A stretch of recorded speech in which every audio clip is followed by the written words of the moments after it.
Bonsoir à tous, bienvenue dans le flash d'information. Le Premier ministre Daniel Kablan-Duncan a lancé aujourd'hui le projet de stratégie nationale pour le renforcement des capacités. Ce projet concerne les travailleurs ivoiriens. Le but, valoriser, promouvoir les ressources humaines présentes en Côte d'Ivoire. C'est une initiative du Secrétariat national au renforcement des capacités SNRC. Des investisseurs nigérians s'intéressent à notre pays. Ils viennent d'échanger avec le Premier ministre Daniel Kablan-Duncan et ses hommes d'affaires à la tête d'un grand groupe nigérian compte injecter plus de 130 milliards de francs CFA dans le secteur du tourisme, une somme qui servira à la réhabilitation de l'Ivoire Golf Club d'Abidjan. À terme, il s'agit d'en faire un hôtel 5 étoiles d'environ 300 chambres avec un parcours de golf international. On verra cela ce soir à 20h.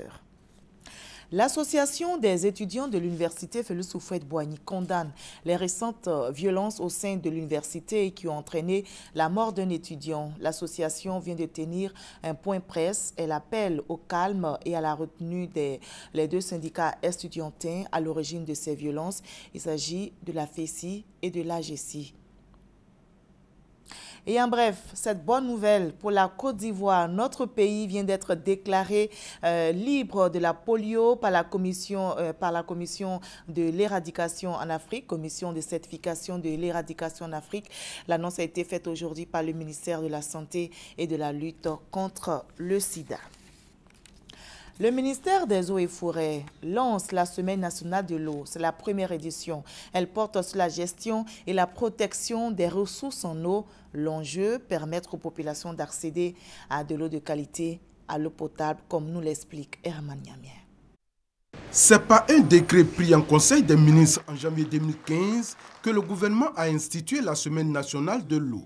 Elle vise à engager des réflexions pour une gestion durable des ressources en eau afin de les protéger et les exploiter de façon à satisfaire les besoins actuels sans compromettre ceux des générations futures.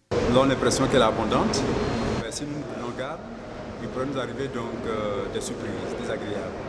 Il faut donc que nous apprenions à économiser l'eau, à la gérer de manière durable. Là où les gens vont chercher de l'eau dans les cuvettes, dans les seaux, je pense que l'eau ne se gaspille pas comme ça. Donc ce qu'on aurait souhaité, c'est que effectivement celles qui disposent de l'eau en abondance puissent en assurer la gestion rationnelle.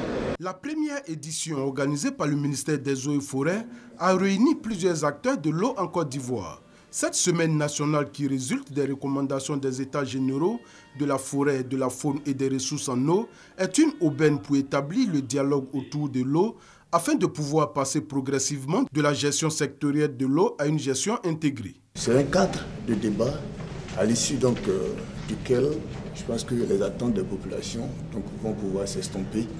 Les attentes des populations qui se posent toujours des questions. Qu'est-ce qui fait que ça ne va pas? Qu'est-ce qui fait que jusque-là n'ont pas encore leurs besoins satisfaits? La politique nationale de l'eau en Côte d'Ivoire s'articule autour de 13 axes stratégiques et s'appuie sur les enjeux du développement durable. Durant cette semaine de l'eau, le ministère des Eaux et Forêts entend renforcer la prise de conscience des différents acteurs et de la population sur l'importance de l'eau pour le développement économique de la Côte d'Ivoire. La COP21, la grande conférence sur le climat, se poursuit à Paris. Le président ivoirien Alassane Ouattara est sur place. Il prend part aux travaux.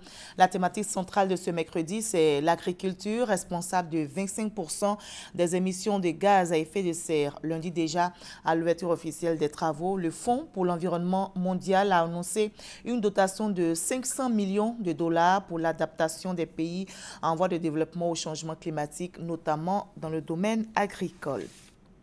Le nouveau président burkinabé Roch Marc Christian Kaboré annonce de nombreux chantiers à la tête du Burkina Faso, doter le pays d'une nouvelle constitution. Le passage à une 5e république demeure le principal objectif du premier trimestre pour la nouvelle équipe. L'autre chantier est la relance économique. Vient ensuite la réconciliation nationale qui devra forcément passer par l'appurement du passif judiciaire. Et enfin, la santé, l'éducation sont les chantiers qui attendent le nouveau président qui compte renforcer la coopération avec la Côte d'Ivoire. L'armée camerounaise affirme avoir neutralisé une centaine de membres de Boko Haram dans la région de l'extrême nord lors d'une opération d'envergure. Les militaires affirment aussi avoir libéré près de 900 personnes dans 5 villages occupés par la secte islamiste au Nigeria. Il s'agissait d'opérations de ratissage menées en réponse aux multiples incursions et attentats kamikazes de Boko Haram au Cameroun. Allez, c'est la fin de ce Flash Info. On se retrouve à 20h pour décrypter ensemble l'actualité nationale et internationale.